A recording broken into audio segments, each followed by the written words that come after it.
A millionaire dad took his son in a wheelchair on a blind date. Only one girl brought him a flower first. Under the soft canopy of early afternoon light, a lakeside cafe buzzed quietly with the clinks of cutlery and distant conversation.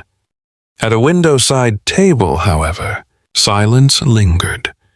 Daniel stirred his coffee without drinking, his eyes clouded.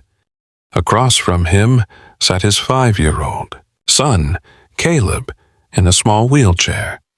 His legs were unmoving, his hands resting quietly in his lap. "Don't me, Daddy," Caleb said, quietly. Daniel blinked, pulled from his thoughts. He tried to force a smile. "That's not true, buddy. They just didn't really see you." Caleb tilted his head, his wisdom far beyond his years. "They looked at my chair before they looked at me." Daniel inhaled sharply. There was no arguing with that. The third woman this month had walked in, barely glanced at Caleb, then spent the rest of the date on polite conversation, her eyes flicking to her phone. She asked about Daniel's job.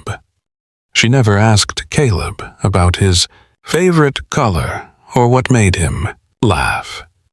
Daniel didn't fully blame her, but Caleb noticed.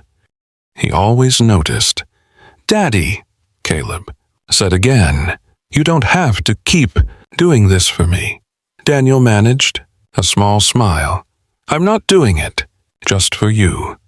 I need to believe someone out there can still see us. Really see us." There had been a time when laughter filled their house, when Daniel's life was sharp suits and polished cars. That ended with a crash on a rainy road the night his wife died, and Caleb's world went still. The accident spared Daniel's body, but grief had hollowed him out. Only Caleb's laughter could sometimes fill the space she left behind. A week after Caleb's 5th birthday, the boy asked their nanny, "How can I help Daddy smile?" Again, not long after, with her help, he created a dating profile. No name, no job title, just a few simple lines. Looking for someone who doesn't mind a quiet man and a little boy who can't run but can make your heart fly. Daniel had laughed when he read it, then cried, then agreed. He arrived to each date not as a CEO, but in jeans and a worn t-shirt, his sneakers streaked with green paint from Caleb's dinosaur art. The only clue to his past life was a scratched silver watch, his wife's final gift. He drove a borrowed sedan, dented and smelling faintly of old peppermint. He wanted truth, not pretense. Caleb now sat picking at his napkin. "Maybe we should stop trying," he said, his eyes downcast. Daniel reached over, placing a steady hand on top of his. "We try until it feels right. Not perfect, just real." Caleb didn't answer at first, then looking up, with clear, knowing eyes, he asked, "Do you think Mommy would want you to be alone forever?" Daniel looked away, his throat tight. Outside, the lake shimmered. He thought of his wife's laughter, her dancing with Caleb in the kitchen. Her words, whispered once, came back to him. "One day, Daddy will need someone who sees you the way I do." He hadn't remembered that in years. Until now. "No," he said softly, "I don't think she would." The cafe door chimed. Daniel barely noticed. But Caleb did, and everything was about to change. The cafe door chimed again, gentle and almost hesitant, as if announcing something different this time. Caleb was the first to glance up from his half-eaten pancake, his eyes instantly widening. A young woman stepped in, her golden blonde hair loose over her shoulders, dressed in a light linen cardigan over a pale blue dress. She wasn't flashy, not in the way she moved or looked around. She wasn't wearing makeup that screamed for attention or heels that echoed like declarations. And yet, in her right hand she held something radiant, a single, bright gerbera daisy the color of warm sunlight. She scanned the cafe quickly, not in search of someone impressive, but with quiet intent. Her eyes met Caleb's first, not Daniel's, and her face lit up in a soft, knowing smile. She walked toward them, not rushed, not dramatic. As she reached the table, she knelt beside Caleb's wheelchair, without hesitation, meeting him at eye level. Her voice, when it came, was gentle and sincere. "For the strongest boy in the room," she said, holding out the flower to Caleb, "I thought you might need something cheerful today." Caleb looked at the flower, then at her face, then back again. He hesitated, his small fingers hovering uncertainly, but she waited with endless patience. Slowly, he reached out and took the daisy, gripping it with a slight tremble in his hand. "Thank you," he whispered, his voice caught between wonder and disbelief. Daniel hadn't moved. He was still sitting back in his chair, watching with quiet astonishment. This wasn't how these meetings ever began. Women usually greeted him first, assessing him, then turned to Caleb with polite discomfort or calculated sweetness. They noticed the wheelchair, hesitated or overcompensated. But this woman, this Maya, hadn't even glanced at him yet. Only after placing the flower into Caleb's lap did she rise and turn to Daniel with a small smile. "Hi, I'm Maya." "I saw the post." Daniel stood, nodding, extending a hand. "Daniel. And this is my son, Caleb." Maya's smile deepened. She looked at Caleb again. "Cool shoes, Caleb. I hope you like chocolate muffins, because I was this close to buying the whole tray." Caleb giggled, glancing shyly up at his dad. "Please sit," Daniel offered, gesturing to the empty seat. "Can I get you something?" "I already ordered tea," she said, taking her seat with calm grace. "But thank you." When the waitress brought her drink, Maya thanked her sincerely and turned right back to Caleb, her focus never straying. She didn't ask Daniel what he did for a living. She didn't comment on his worn sneakers or the scratched luxury watch on his wrist.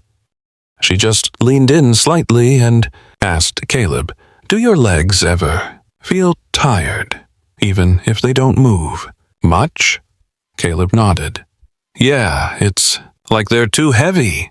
She tilted her head. "That makes sense. I used to work with kids who had the same feeling.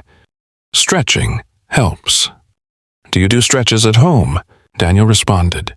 "We've tried some therapy, but not very consistently."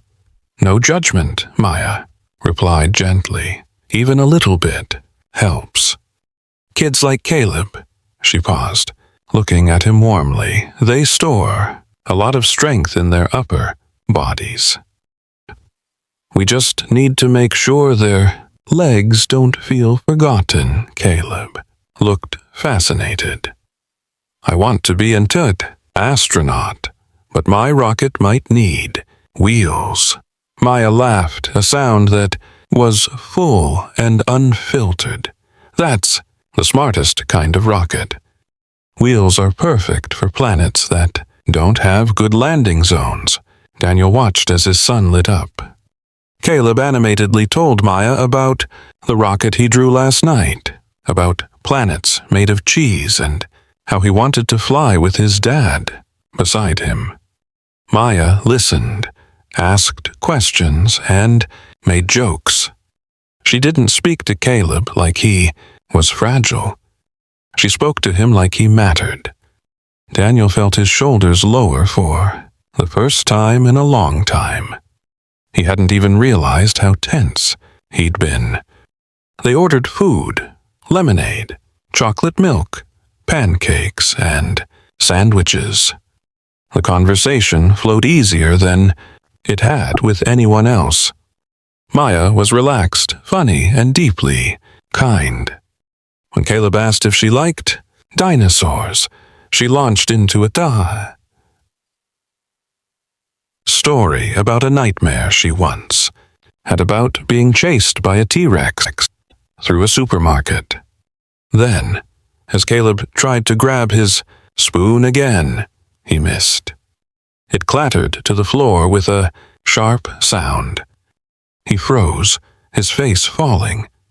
He tried to lean forward, straining to grab it, his small arms pushing against his wheelchair. Daniel started to move, but Maya was faster. She stood quickly, knelt beside Caleb, picked up the spoon, and placed it gently on a napkin. She rested a hand gently on his back and said softly, "Oh, no worries. Strong boys always get second tries."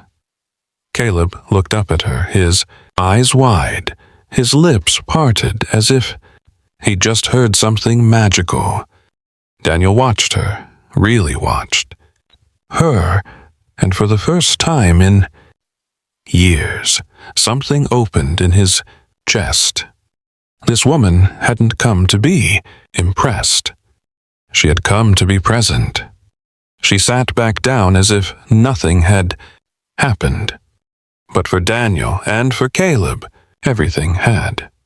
As the last crumbs of pancake disappeared and Caleb's chocolate milk reached its bottom, Maya glanced at the clock on the cafe wall. She dabbed the corner of her lips with a napkin and looked at Daniel with a warm, grateful smile. "I should get going," she said softly, then stood and reached into her small fabric bag. "Let me help with the check." Daniel lifted a hand, palm outward, and smiled in a way that was both firm and kind. "My son insisted," he said. "It's his treat." Maya paused, her eyes flicking to Caleb, who was busy, drawing circles in the condensation on his glass. "Well," she said with a grin, "your son has excellent manners." She didn't push it. Instead, she stepped away from the table and made her way to the counter. Daniel watched her with quiet curiosity. She spoke briefly to the server, exchanged a few soft words, and then returned holding a small paper bag sealed with a tiny white sticker. "For rocket fuel later," she said, handing the bag to Caleb with a wink. Caleb held it like a treasure, his fingers tightening on the warm paper. "Thank you, Miss Maya," he said, his voice hushed with delight. Maya knelt beside him one more time, brushing a bit of pancake syrup off his sleeve. "You keep dreaming, okay? Jetpacks, rockets. Don't let anyone tell you what your flight should look like." Daniel rose as well, walking her to the door. The sun was beginning to soften. Outside, the afternoon light stretching across the cobbled sidewalk like melted gold. He opened the door for her, and she stepped through with the same calm ease she had walked in with. "Can I give you a ride?" he asked. She turned back, shaking her head, with a small smile. "I walked to think," she said simply, "and it's a good day for walking." Daniel hesitated. "Are you sure?" "I'm sure." She reached out and touched his forearm gently, just for a second. "Thank you for lunch, for the conversation, and for letting me meet Caleb. I could tell you we're special from the post," she added quietly. She glanced at Caleb and waved one last time, then began walking down the sidewalk, flowerless now, her steps unhurried. Daniel watched her go, the echo of her presence still lingering like the scent of tea and fresh daisies. Caleb turned in his chair to follow her movement and looked up at his father. "She walks like she's not in a rush." Daniel nodded. "Not many people do that anymore." He buckled Caleb into the back seat of their borrowed car carefully, securing the wheelchair in its locked position, then climbed into the driver's seat. But instead of starting the engine, he waited. Maya's figure grew smaller in the distance, her silhouette framed by the late afternoon sun. She turned a corner.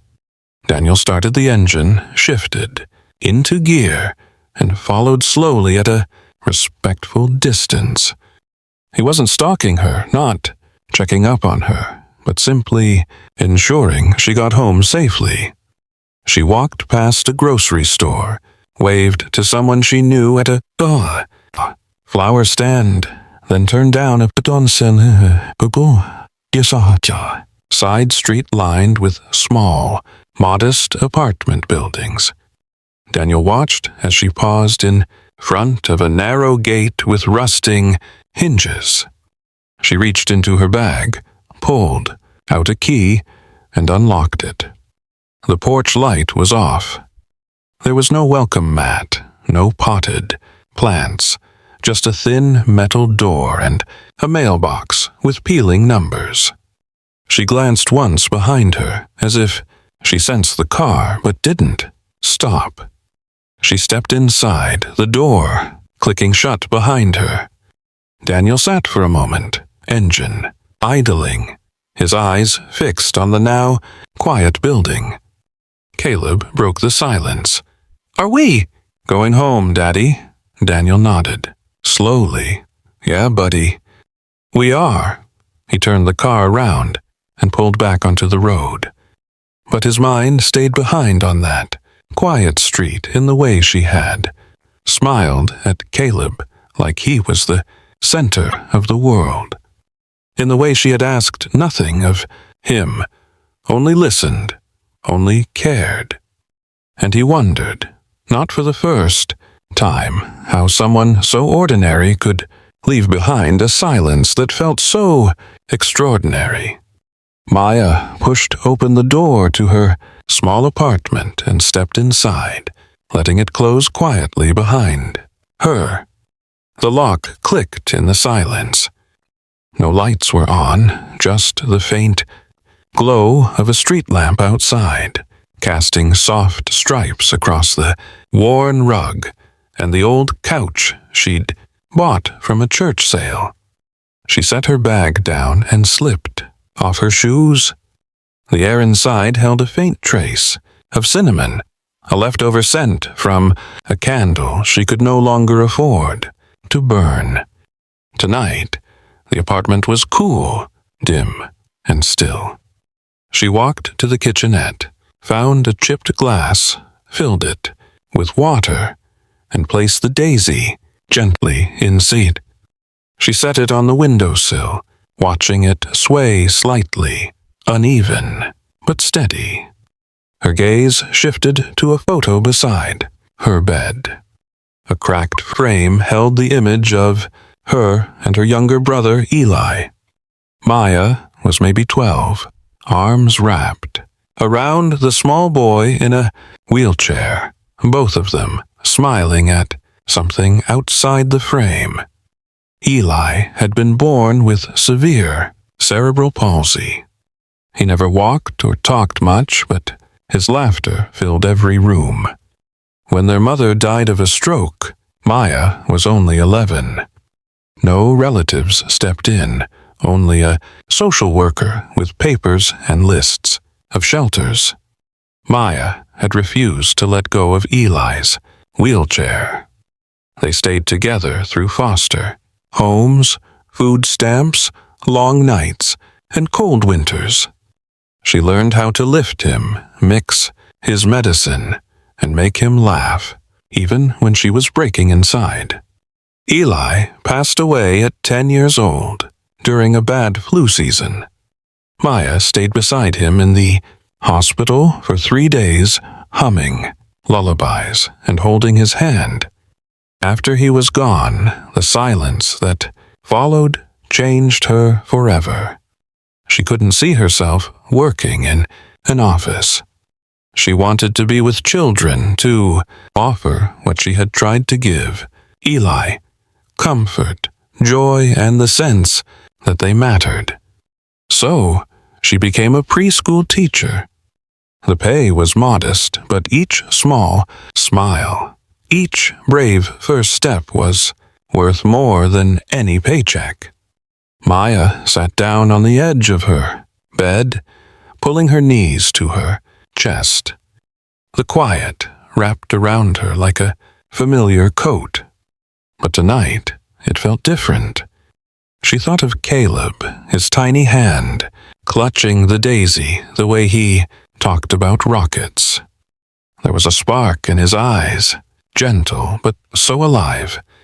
And Daniel, the way he looked at his son, and the way he had looked at her, like maybe something inside him had just started to breathe again. She let out a slow breath. She hadn't gone to that cafe, looking for a date. The post had simply read a single: father looking for someone to talk to. No photo, no flashy promises, just words that sounded like her own loneliness. She had expected a quiet cup of tea, maybe a difficult conversation. She hadn't expected laughter or warmth, or a boy who reminded her of Eli but with eyes full of dreams instead of pain.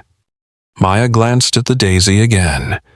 Some silences, she thought, were meant to be broken. Not by noise, but by gentleness. By second tries. By rocket ships with wheels. The message arrived later that evening, as Daniel was tucking Caleb into bed. Caleb loved the cake. He made me promise to save the frosting for rocket fuel. Maya sat on her couch, legs tucked under her, and smiled at the memory of their afternoon. She typed slowly, choosing each word with care. If he'd like, I can show you a few gentle leg stretches I use with my students. They help with circulation and comfort. He responded within moments. We'd really appreciate that. Caleb keeps asking, will she come back? Would you be open to coming by sometime this week? Maya paused. His words felt open and honest. No expectation, just an invitation. She tapped out her reply, I'd love to. 2 days later, a small tote bag swung from her arm as she stepped onto Daniel's porch. Inside were tokens of kindness.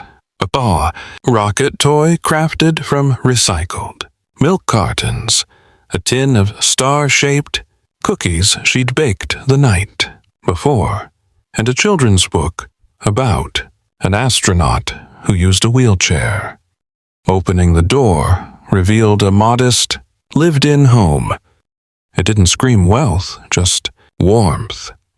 Caleb appeared in his wheelchair, clutching the now slightly wilted daisy she had given him. "Miss Maya, I saved you a cookie," he announced, holding out the tin. Daniel appeared from behind the couch in jeans and a navy t-shirt, barefoot and smiling. He crouched to Caleb's level.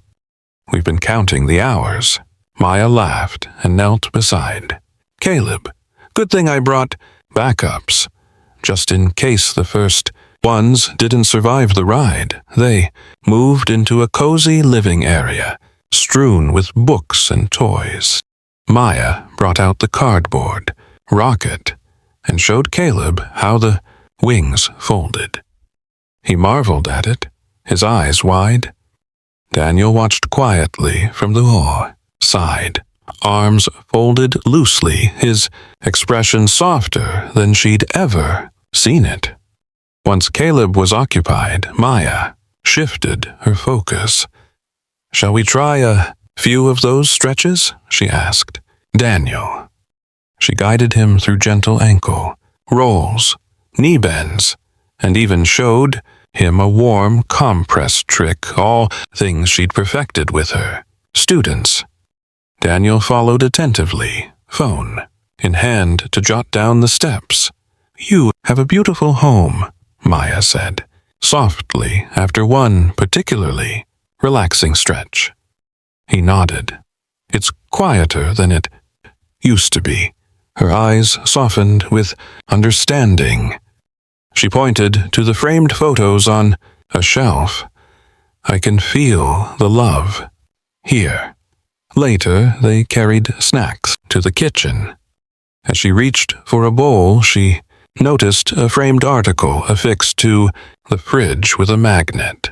"Daniel Carter, CEO of Ridgepoint Holdings, named Philanthropist of the Year." Maya paused, surprised. "You didn't tell me." Daniel looked past her, a little embarrassed, but not ashamed. "I don't hide it. I just try to keep it quiet." Her expression softened into a smile. "I'm not angry. Really.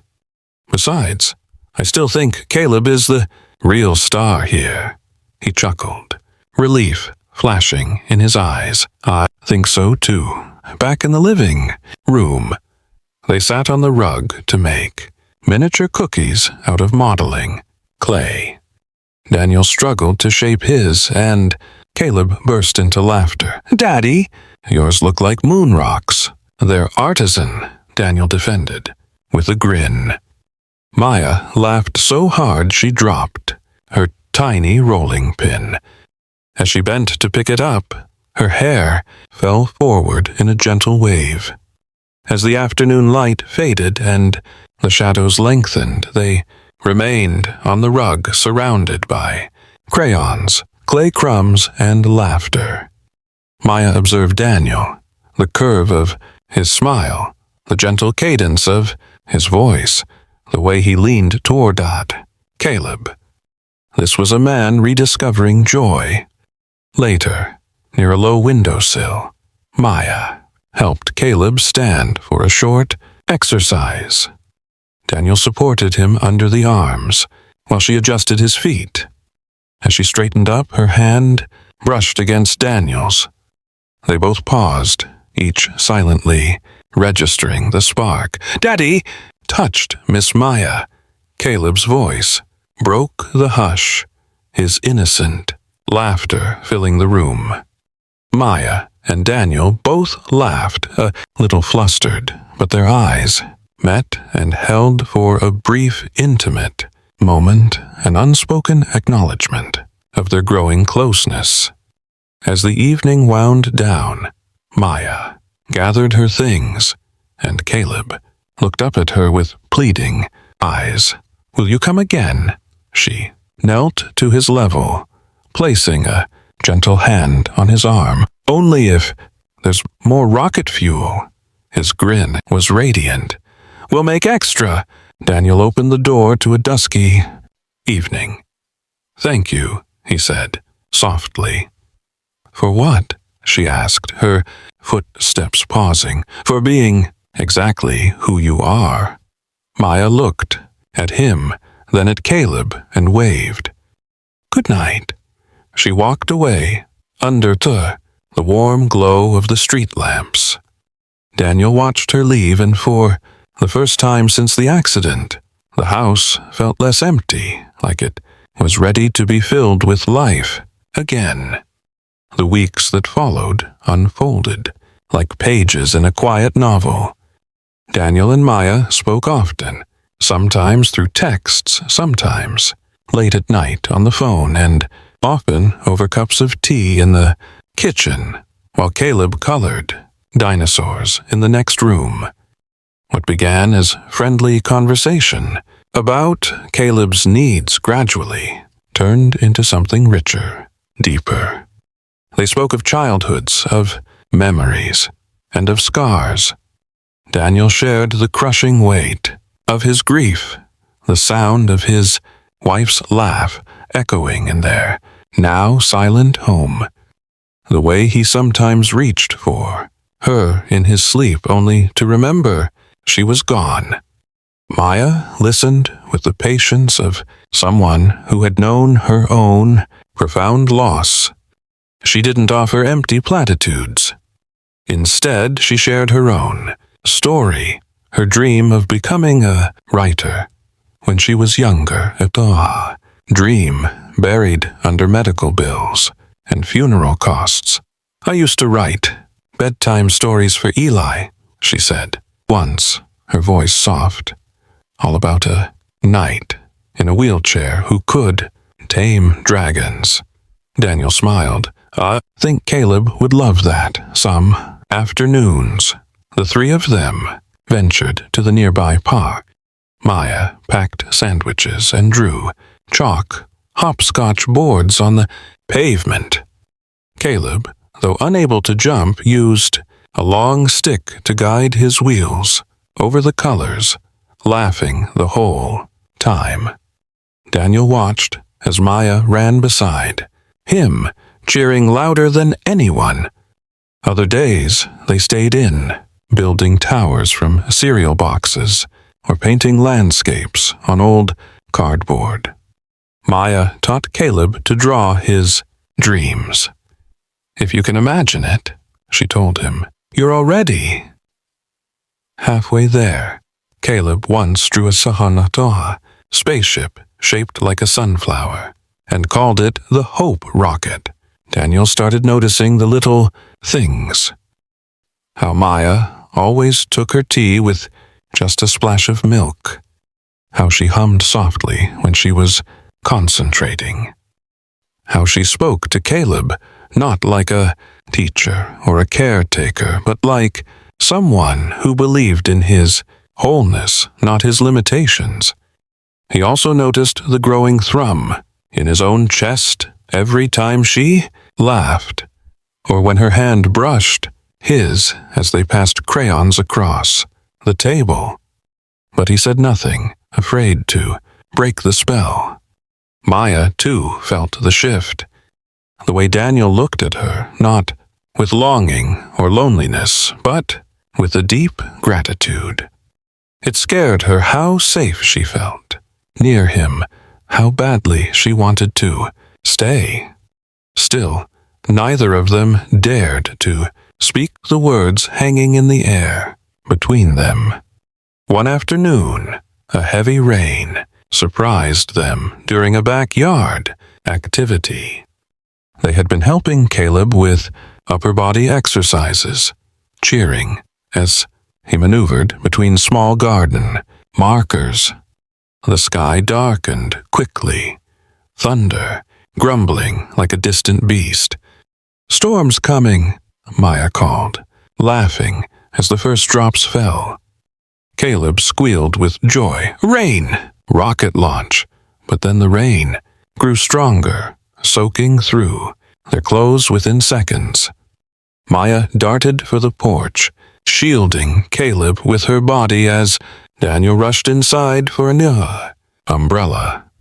He returned, flinging it open and holding it high over her as they huddled close, sheltering Caleb. between them. Their faces were inches apart. Rain trickled from Maya's hair. Daniel's shirt clung to his frame. Their eyes locked. No words, no rush, just the quiet thunder of understanding. Maya swallowed hard the tension, electric between them.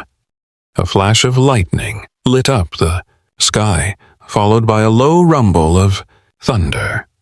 From behind the glass door, Caleb pressed his nose to the window, watching them with wide, knowing eyes. Then slowly he smiled. He didn't say a word, but his expression said everything. Later that evening, after hot cocoa and dry clothes, Maya lingered at the door. Daniel held it open, the porch light casting a warm glow over her face. "I should go," she said, her voice barely a whisper. "You don't have to," he replied, then quickly added, "I mean, if you want to stay for another story." Caleb would love it. She smiled, softly. Maybe next time. Their hands touched again, just for a second, but it was long enough to make her heart ache in the best possible way. Inside, Caleb looked at the window once more and whispered to himself, "They're almost there." He was right. They were. The photo spread was everywhere by morning. Mogul millionaire dating. Preschool teacher with disabled child. Fairy tale or farce? Thus, headline screamed, splashed across a glossy gossip magazine cover. Beneath it was a grainy picture of Daniel, Maya, and Caleb at the park, the boy's wheelchair clearly visible. Maya was crouched beside him, Daniel standing just behind. Other headlines followed. Blogs, forums, and comment sections flooded with speculation, judgment, and cruelty. Who is she? Why her? Must be after his money. That poor kid doesn't need more media attention. He's rich. He should have found someone in his league. Maya's phone buzzed endlessly with messages from old co-workers and distant acquaintances, some kind, most not. At first, she ignored them, but then the emails came to her. Preschool. Then the reporters started, lingering outside her building. She watched from behind her, curtains as cameras clicked every time she left for work. She read comments online calling her a social climber, a fake, distraction. And worst of all, she saw Caleb's name dragged into the mud. She knew what that kind of spotlight could do to a child. What? That kind of noise could steal from a quiet, healing life. So she did the only thing she could think of to protect them. She disappeared. No messages, no calls. She deactivated her account and blocked the number. Daniel, confused and frustrated, watched each message he sent turn blue but remain unanswered. Caleb grew quiet. The spark in his eyes dimmed. He wheeled around the house slower and ate less. One evening, curled up on the couch, beside his father, Caleb asked, softly, "Daddy, did I do something wrong? Did she leave because of me?" Daniel felt something inside him crack. "Nobody," he whispered, pulling him close. "Not you. Never you." That night, he made a decision. The next morning, Daniel buckled Caleb into the car, packed a small bag with Caleb's favorite sketchbook, and drove straight to Maya's neighborhood. She didn't answer his calls, but she couldn't keep her door bolted when she saw Caleb waiting outside, a single sunflower tucked into his lap. Daniel stood beside him, his eyes tired but resolute. "Maya," he said, as soon as she opened the door, "I don't care what the world sees. I care that you saw us when no one else did." Maya stood frozen in the doorway, her eyes rimmed with exhaustion, now welling with tears. "I just wanted to protect you," she whispered. "Both of you. I thought maybe if I left, quietly, the noise would die down. But it didn't," Daniel said, his own voice breaking. "It only got louder without you." Caleb looked up at her, silent, holding out the flower. "You didn't do anything wrong," Maya said to him, dropping to her knees. "You are everything." "That is right." She took his small hand, warm and trusting. The tears finally spilled over. "I didn't leave because I stopped caring," she said, her voice choked with emotion. "I left because I cared too much. I was afraid that my love was too small to shield you from the world." Caleb reached up and touched her cheek. "I miss you." She gathered him into a fierce hug, and he melted into her arms. Daniel stood over them, his heart full and aching. Then he knelt down too. "Let them talk," he said, turning his gaze fully to Maya. "Let them write. Let them scream. I've faced worse, but I've never faced anything that scared me as much as losing you." Her eyes searched his. "What if it never stops? Then we'll face it together." "But we'll face it." Maya looked down at Caleb, who was now looking between the two of them, his eyes wide with hope. She wrapped her arms around them, both, and for the first time in weeks, the silence felt safe again. Not the silence of fear, but the silence of something whole, something real. Daniel didn't hire lawyers. He didn't call a press conference. He didn't shout back at the world. Instead, one quiet Sunday morning, he opened his phone and posted a single photo on his long-dormant social media account. It was a candid picture, nothing staged. Just Caleb in his wheelchair, laughing with a cookie in his hand, and Maya beside him, her head thrown back in laughter, one hand resting gently on the boy's shoulder. Daniel stood behind them, his hand on both of theirs. His caption was simple. This is my family. Not perfect, but perfect for me. She didn't walk into my life to be seen.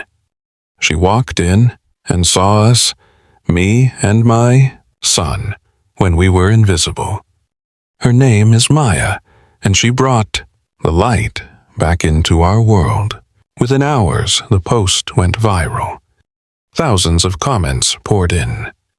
This is the kind of love story we must need more of. Not all heroes wear capes. Some wear cardigans and carry daisies. Bless you, Caleb, and bless the people who see you for the amazing person you are. Backlash died down. The noise faded. Love, it turned out, was much, much louder. 1 year later, the sky was a brilliant blue, painted with soft clouds drifting lazily above a beautiful new building nestled at the edge of town. A cheerful banner waved in the breeze. Grand opening, sunflower, steps, a center for pediatric rehabilitation and joy. Inside, the halls smelled of fresh paint and hope. The walls were decorated with vibrant children's artwork. Each room was named after a flower. A therapy room called Daisy's Dream, a music room called rocket rhythms. Maya stood near the podium in a soft yellow dress, her hair gently curled. Beside her, Daniel adjusted the microphone. The crowd, doctors, parents, children, and volunteers grew quiet as Caleb rolled up to the front, a sturdy brace on each leg. With gentle guidance from Daniel, he stood, wobbled once, then took 2 small, determined steps to the microphone. The audience held its breath. Caleb smiled. "My first mommy gave me love," he said, his voice clear and strong.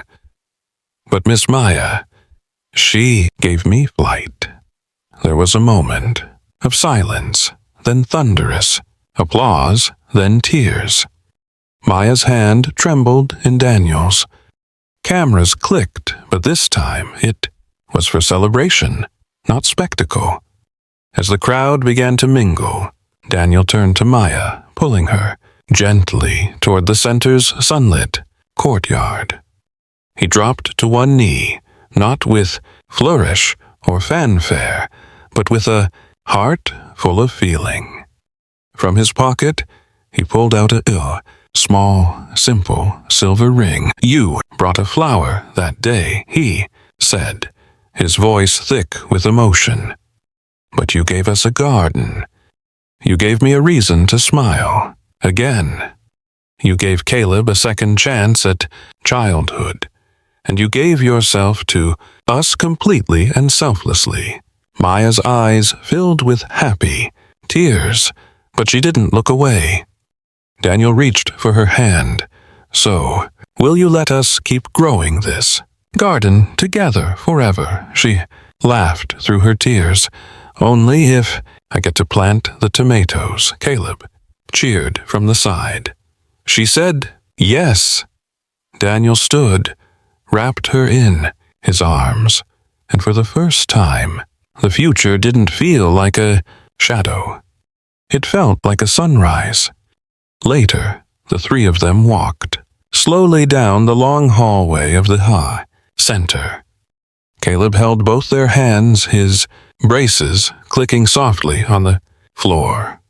The sun streamed through the windows, warm and forgiving.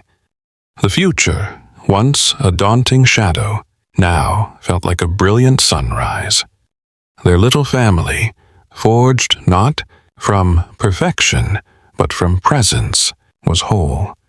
It all started with a simple act of kindness. A single daisy offered not to the millionaire, but to the boy. A reminder that the greatest wealth isn't found in a bank account, but in a heart that is truly seen.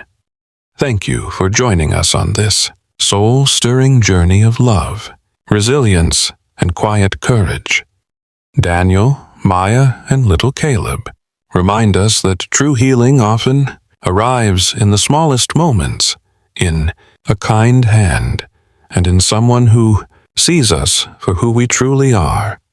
If this story moved your heart, made you smile, or brought a tear to your eye, please consider subscribing to Soul Stirring Stories. This is where stories like these find a home, tales that heal, uplift, and remind us that love can still bloom in the most unlikely of places. Subscribe now so you never miss a story that touches your soul. Comment below and tell us which part of this journey resonated with you the most. Until next time, stay kind, stay hopeful, and never stop believing in second chances.